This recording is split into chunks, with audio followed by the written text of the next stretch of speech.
মৰমৰ ছাত্ৰ-ছাত্ৰীসকল তোমালোক সকলোকে এক্সামপেডিয়া অসম চেনেললৈ স্বাগতম জনাইছো। আজি তোমালোকৰ লগত আলোচনা কৰিব ওলাইছো ক্লাছ 6ৰ সমাজ বিজ্ঞানৰ 8 নম্বৰ পাঠটি। তোমালোকৰ 8 নম্বৰ পাঠটিৰ নাম হৈছে ভাৰতীয় সভ্যতাৰ আৰম্ভণি। ছাত্ৰ-ছাত্ৰীসকল মই ইতিমধ্যে তোমালোকৰ সমাজ বিজ্ঞানৰ বাকি পাঠসমূহৰ কুৱেশ্যন এনসাৰৰ ভিডিঅ' আপলোড কৰিছো মোৰ চেনেলত। তোমালোকে যদি ভিডিঅ'সমূহ চোৱা নাই মোৰ চেনেলৰ প্লেলিষ্টত গৈ ভিডিঅ'সমূহ চাব পাৰিবা। ইয়াৰ উপৰিও মই ক্লাছ 6ৰ অসমীয়া গণিত আৰু বিজ্ঞানৰো ভিডিঅ' আগবঢ়াইছো। সকলোবোৰ ভিডিঅ' মোৰ চেনেলৰ প্লেলিষ্টত আছে, তাত গৈ তোমালোকে চালে উপকৃত হ'ব পাৰিবা।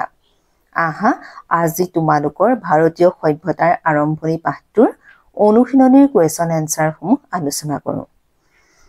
অনুশীলনীৰ 1ত আছে 1 নম্বৰ তলৰ প্ৰশ্নবোৰৰ উত্তৰ দিয়া। ক সভ্যতা বুলিলে কি বুজা? উত্তৰ সভ্যতা হৈছে মানুহৰ সামাজিক, ধৰ্মীয়, অৰ্থনৈতিক, ৰাজনৈতিক, নৈতিক আৰু সাংস্কৃতিক উন্নতিৰ অৱস্থা। সভ্যতাৰ বৈশিষ্ট্যসমূহ উল্লেখ কৰা। পিছৰটো কুৱেশ্যন। উত্তৰ সভ্যতাৰ বৈশিষ্ট্যসমূহ হ'ল ক শিল, ধাতু, কাঠ আদি কেঁচামাল সুলভ আছিল। এইবোৰৰ পৰা শিল্পজাত সামগ্ৰীৰ উৎপাদন আৰু পৰিচালনাৰ সুব্যৱস্থা আছিল। খ দাঁতিকাষৰীয়া অঞ্চলবোৰৰ মাজত থকা অৰ্থনৈতিক সম্পৰ্ক আছিল। ইয়াৰ ফলত আভ্যন্তৰীণ আৰু বহিৰ্বাণিজ্যৰ সুব্যৱস্থা গঢ়ি উঠিছিল। সেই সভ্যতাৰ সাক্ষী গ্ৰহণ কৰা নিৰ্ভৰযোগ্য তথ্য এতিয়াও মজুত আছে। সৃষ্টিশীল কাম-কাজ যেনে লিখিত সাহিত্য, ফলক, শিলালিপি আদিৰ দ্বাৰা সেই সময়ৰ জীৱনৰ প্ৰতিফলন দেখা যায়। উপযুক্ত কৃষি ব্যৱস্থাৰ যোগেদি গাঁৱৰ লগতে নগৰতো খাদ্য আৰু অন্যান্য দ্ৰব্য যোগান ধৰিব পৰাকৈ সমৃদ্ধশালী গাঁও আছিল। পিছৰটো কুৱেশ্যন। নীল নদীৰ পাৰত কোনটো সভ্যতা গঢ়ি উঠিছিল?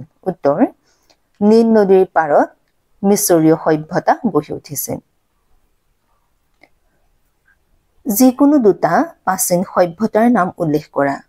উত্তৰ যিকোনো দুটা প্ৰাচীন সভ্যতাৰ নাম হ'ল সিন্ধু সভ্যতা, মেচপটেমিয়াম সভ্যতা। ছাত্ৰ-ছাত্ৰীসকল এইবাৰ আহিছো তোমালোকৰ অনুশীলনী 2লৈ। অনুশীলনী 2-1ত আছে তলৰ প্ৰশ্নবোৰৰ উত্তৰ দিয়া। সিন্ধু সভ্যতাক আন কি নামেৰে জনা যায়?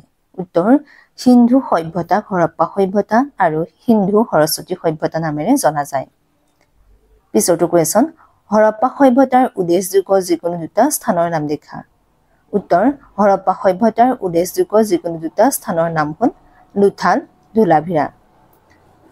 হৰপ্পা সভ্যতাৰ নগৰ গাঁথনি কেনে আছিল? উত্তৰ হৰপ্পা সভ্যতাৰ নগৰবোৰক গাঁথনিৰ ফালৰ পৰা দুৰ্গ আৰু নামনি চহৰ এই দুই ভাগত ভগাব পাৰি। দুৰ্গ হ'ল চহৰৰ ওখ অংশ য'ত ৰাজহুৱা গৃহ, শস্যৰ ভঁৰাল, ৰাজহুৱা স্নানাগাৰ, সভাগৃহ আদি আছিল, আনহাতে নামনি চহৰ আছিল সাধাৰণ প্ৰজাৰ বাসস্থান। এইবাৰ আহিছো 2 নম্বৰ চমুটোকা লিখা। হৰপ্পা সভ্যতাৰ সময়ৰ সৰস্বতী নদী। উত্তৰ হৰপ্পা সভ্যতাৰ সময়ত সৰস্বতী নদীৰ কাষত অসংখ্য ঠাই আছিল, যিবোৰক এতিয়া ভাৰতত ঘগ্গাৰ আৰু পাকিস্তানত হকৰা বুলি অভিহিত কৰা হৈছে। এই নদীখনত বাৰিষা সময়তহে পানী থাকে। ঋগ্বেদত সৰস্বতী নদীৰ প্ৰথম উল্লেখ পোৱা যায়। ঘৰ-দুৱাৰ। পিছৰটো চমুটোকা। হৰপ্পা সভ্যতাৰ সময়ত নগৰবোৰক গাঁথনিৰ ফালৰ পৰা দুৰ্গ আৰু নামনি চহৰ এই দুই ভাগত ভগাব পাৰি। দুৰ্গ হ'ল চহৰৰ ওখ অংশ য'ত ৰাজহুৱা গৃহ, শস্যৰ ভঁৰাল, ৰাজহুৱা স্নানাগাৰ, সভাগৃহ আদি আছিল। এই অঞ্চলতে শাসক শ্ৰেণীৰ লোকে বাস কৰিছিল। নামনি চহৰত আছিল সাধাৰণ প্ৰজাৰ বাসস্থান।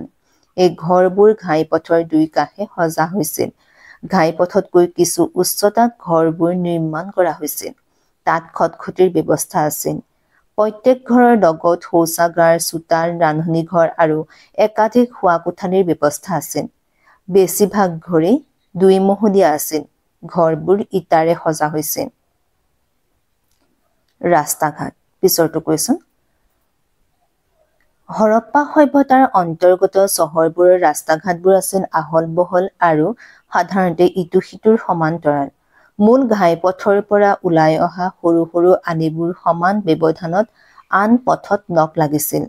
সমগ্ৰ চহৰখনৰ বাট-পথবোৰ আয়তাকাৰে বিভক্ত হৈ আছিল। কিছুমান আলিবাটত পোৰা ইটাৰে সজাৰ প্ৰমাণ পোৱা গৈছে। ৰাস্তাৰ ভাঁজবোৰ কোণযুক্ত নহৈ ধেনুঘূৰীয়াকৈ সজা হৈছিল যাতে জন্তুৱে টনা গাড়ী সহজে পাৰ হৈ যাব পাৰে। জল নিষ্কাশন ব্যৱস্থা। পিছৰটো চমুদুকা উত্তৰ হৰপ্পা সভ্যতাৰ চহৰবোৰৰ জল নিষ্কাশন অৰ্থাৎ পানী যোৱাৰ ব্যৱস্থা সুপৰিকল্পিত আছিল। প্ৰত্যেক ঘৰৰে ব্যৱহৃত পানী ওলাই গৈ নলাত পৰাৰ ব্যৱস্থা আছিল। আলিবাটৰ সমান্তৰালকৈ বা কাষে কাষে পানী যোৱা নলা আছিল। এই নলাবোৰ ইটাৰ ঢাকনিৰে ঢাকি থোৱা আছিল। ইয়াৰ পৰা বুজিব পাৰি যে হৰপ্পা সভ্যতাৰ বাসিন্দাসকলে চাফ-চিকুণকৈ থকাত বিশেষ গুৰুত্ব দিছিল। ৩ নম্বৰ কুৱেশ্যনটোলৈ আহিছোঁ। হৰপ্পা সভ্যতাৰ সেই সময়ৰ বাসিন্দাসকলে চাফ-চিকুণকৈ থকাত বিশেষ গুৰুত্ব দিছিল ব্যাখ্যা কৰা। উত্তৰ হৰপ্পা সভ্যতাৰ সেই সময়ৰ বাসিন্দাসকলে চাফ-চিকুণকৈ থকাত বিশেষ গুৰুত্ব দিছিল। এই বক্তব্যটো হৰপ্পা সভ্যতাৰ নগৰ পৰিকল্পনা আৰু জল নিষ্কাশন ব্যৱস্থাটো পৰ্যালোচনা কৰিলে স্পষ্ট হয়। হৰপ্পা সভ্যতাৰ চহৰসমূহ সুপৰিকল্পিত আছিল। প্ৰত্যেক ঘৰত ব্যৱহৃত পানী ওলাই যাবলৈ বিশেষ ব্যৱস্থা আছিল। প্ৰত্যেক ঘৰৰে ব্যৱহৃত পানী ওলাই গৈ নলাত পৰাৰ ব্যৱস্থা আছিল। আলিবাটৰ সমান্তৰালকৈ বা কাষে কাষে পানী যোৱা নলা আছিল।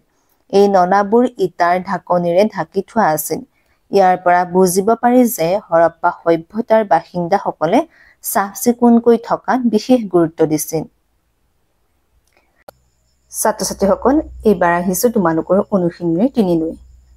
অনুশীলনী ৩ৰ ১ত আছে তলৰ প্ৰশ্নবোৰৰ উত্তৰ দিয়া। ক. হৰপ্পা সভ্যতাৰ লোকসকল কি কি বৃত্তিৰ লগত জড়িত আছিল? উত্তৰ হৰপ্পা সভ্যতাৰ লোকসকল কৃষি, পশুপালন আৰু হস্তশিল্পৰ লগত জড়িত আছিল। খ. হৰপ্পা সভ্যতাৰ লোকসকলৰ কোন কোন অঞ্চলৰ লগত বাণিজ্যিক সম্পৰ্ক আছিল? উত্তৰ হৰপ্পা সভ্যতাৰ লোকসকলৰ মেছ'পটেমিয়া আৰু পাৰস্য লোকসকলৰ লগত বাণিজ্যিক সম্পৰ্ক আছে। পিছৰটো কুৱেশ্যন, বহিৰ্জগতৰ লগত হৰপ্পাবাসীৰ বাণিজ্যিক সম্পৰ্কৰ কি কি প্ৰমাণ পোৱা যায়? উত্তৰ হৰপ্পা সভ্যতাৰ চিন, মোহৰ, মাটিৰ পাত্ৰ আদিৰ অংশবিশেষ মেছ'পটেমিয়া আৰু পাৰস্যৰ পৰা উদ্ধাৰ কৰা হৈছে। এনেদৰে উদ্ধাৰ হোৱা সামগ্ৰীবোৰে আন আন ঠাইৰ লগত হৰপ্পাবাসীৰ বাণিজ্যিক সম্পৰ্কৰ কথা প্ৰমাণ কৰে।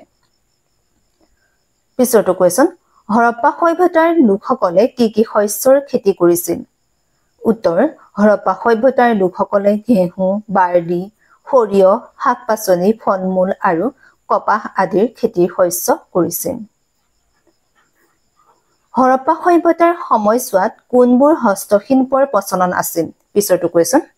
উত্তৰ হৰপ্পা সভ্যতাৰ সময়ছোৱাত পোৰামাটিৰে নিৰ্মাণ কৰা সামগ্ৰী, সোণৰ আ-অলংকাৰ, তামৰ বাচন-বৰ্তন, বনজৰ সঁজুলি, বয়ন সামগ্ৰী, ইটা, কাঠৰ বস্তু, নাও আদি হস্তশিল্পৰ প্ৰচলন আছে। কিহৰ ওপৰত ভিত্তি কৰি হৰপ্পা সভ্যতাৰ লগত মেছ'পটেমিয়া আৰু ৰোমান সভ্যতাৰ সম্পৰ্ক আছে বুলি ক'ব পাৰি? উত্তৰ বিভিন্ন খননত পোৱা বিদেশী সামগ্ৰী, চিন, মোহৰ, মাটিৰ পাত্ৰ আদিৰ ওপৰত ভিত্তি কৰি আমি ক'ব পাৰোঁ যে হৰপ্পা সভ্যতাৰ লগত মেছ'পটেমিয়া আৰু ৰোমান সভ্যতাৰ সম্পৰ্ক আছে। ২ নম্বৰ, চমুটোকা লিখা হৰপ্পাকালীন জীৱিকা। উত্তৰ হৰপ্পা সভ্যতাৰ সময়ছোৱাত লোকসকল কৃষি, পশুপালন আৰু হস্তশিল্পৰ নিচিনা বৃত্তিৰ লগত জড়িত আছিল। হৰপ্পা সভ্যতাৰ লোকসকলে ঘেঁহু, বাৰ্লি, সৰিয়হ, শাক-পাচলি, ফল-মূল আৰু কপাহ আদিৰ খেতি কৰিছিল। হৰপ্পা সভ্যতাৰ লোকসকলে হাতী, উট, মহ, গৰু, ভেড়া আদি পালন কৰিছিল। বাণিজ্য। হৰপ্পা সভ্যতাৰ চিন, মোহৰ, মাটিৰ পাত্ৰ আদিৰ অংশবিশেষ মেছ'পটেমিয়া আৰু পাৰস্যৰ পৰা উদ্ধাৰ কৰা হৈছে। সেইদৰে মেছ'পটেমিয়াৰ চিন, মোহৰ হৰপ্পাত পোৱা গৈছে। এনেদৰে উদ্ধাৰ হোৱা সামগ্ৰীবোৰে আন আন ঠাইৰ লগত হৰপ্পাবাসীৰ বাণিজ্যিক সম্পৰ্ক সাক্ষ্য বহন কৰে। সেই সময়ত স্থলপথ আৰু জলপথ উভয়েদি বেহা বেপাৰ চলিছিল। এইবাৰ আহিছোঁ অনুশীলনী ৪ লৈ। এক তলৰ প্ৰশ্নবোৰৰ উত্তৰ দিয়া ক ইউনিকৰ্ন কি উত্তৰ হৰপ্পাৰ চিনমোহৰবোৰত এশিঙীয়া জন্তু এবিধৰ প্ৰতিচ্ছবি দেখা যায় যাক ইউনিকৰ্ন বুলি কোৱা হয় পিছৰটো কোৱেশ্যন চিনমোহৰবোৰত কি জন্তুৰ প্ৰতিচ্ছবি পোৱা গৈছে উত্তৰ চিনমোহৰবোৰত ষাঁড়গৰু ভেড়া বাঘ আৰু হাতীৰ প্ৰতিচ্ছবি পোৱা গৈছে পিছৰটো কোৱেশ্যন হৰপ্পাকালীন লিপি কি সামগ্ৰী পোৱা গৈছে উত্তৰ হৰপ্পাকালীন লিপিবোৰত মোহৰ তামৰ ফলি বঞ্জৰ ফলি শিলৰ টুকুৰা পুৰা মাটিৰ পাত্ৰৰ টুকুৰা আদি পোৱা গৈছে এবাৰ আহিছো 2 নম্বৰ চমুটুকা লিখা হৰপ্পাৰ সময়ৰ ধৰ্মীয় বিশ্বাস হৰপ্পাকালীন সভ্যতাত ভিন ভিন ঠাইৰ পৰা উদ্ধাৰ হোৱা একেধৰণৰ মাটিৰে নিৰ্মিত নাৰী মূৰ্তি এটাক ইতিহাসবিদসকলে ধৰ্মীয় বিশ্বাসৰ প্ৰতীক বুলি কয় তদুপৰি চিনমোহৰবোৰত খোদিত বহি থকা অৱস্থাত পশুৰে বেষ্টিত পুৰুষৰ প্ৰতিচ্ছবিক পশুপতি শিৱ বুলি অভিহিত কৰা দেখা যায় ভাষা আৰু লিপি উত্তৰ হৰপ্পাবাসীয়ে কি ভাষা ব্যৱহাৰ কৰিছিল সেয়া জনা নাযায় সেয়েহে বিভিন্ন উৎসৰ পৰা উদ্ধাৰ হোৱা লিপিসমূহৰ পাঠ উদ্ধাৰ কৰিবলৈ এতিয়াও সম্ভৱ হৈ উঠা নাই কিন্তু ভাষাবিদসকলে নিশ্চিত হৈছে যে তেওঁলোকৰ লিপিৰ আখৰবোৰ চিত্ৰলিপি আছিল অৰ্থাৎ ছবিক আখৰ হিচাপে ব্যৱহাৰ কৰা হৈছিল এতিয়ালৈ প্ৰায় 500 চিত্ৰলিপি উদ্ধাৰ হৈছে বাক্যবোৰ সোঁফালৰ পৰা বাওঁফাললৈ লিখা হৈছিল এই লিপিবোৰ মোহৰ তামৰ ফলি বঞ্জৰ ফলি শিলৰ টুকুৰা পুৰা মাটিৰ পাত্ৰ টুকুৰাত আদি পোৱা গৈছে এবাৰ আহিছো তোমালোকৰ অনুশীলনীৰ পাছলৈ 1 নম্বৰ তলৰ প্ৰশ্নবোৰৰ উত্তৰ দিয়া ক হৰপ্পা সভ্যতাৰ বেছিভাগ ঘৰ কেনেকুৱা আছিল উত্তৰ হৰপ্পা সভ্যতাৰ বেছিভাগ ঘৰ দুইমহলীয়া আছিল খ হৰপ্পা সভ্যতাৰ লিপিৰ আখৰবোৰ কেনেকুৱা আছিল উত্তৰ হৰপ্পা সভ্যতাৰ লিপিৰ আখৰবোৰ সোঁফালৰ পৰা বাওঁফাললৈ লিখা হৈছিল হৰপ্পা সভ্যতাৰ মোহৰবোৰত কিহৰ চিত্ৰ খোদিত আছিল উত্তৰ হৰপ্পা সভ্যতাৰ মোহৰবোৰত বিভিন্ন জন্তু যেনে ষাঁড়গৰু ভেড়া বাঘ আৰু হাতীৰ চিত্ৰ খোদিত আছিল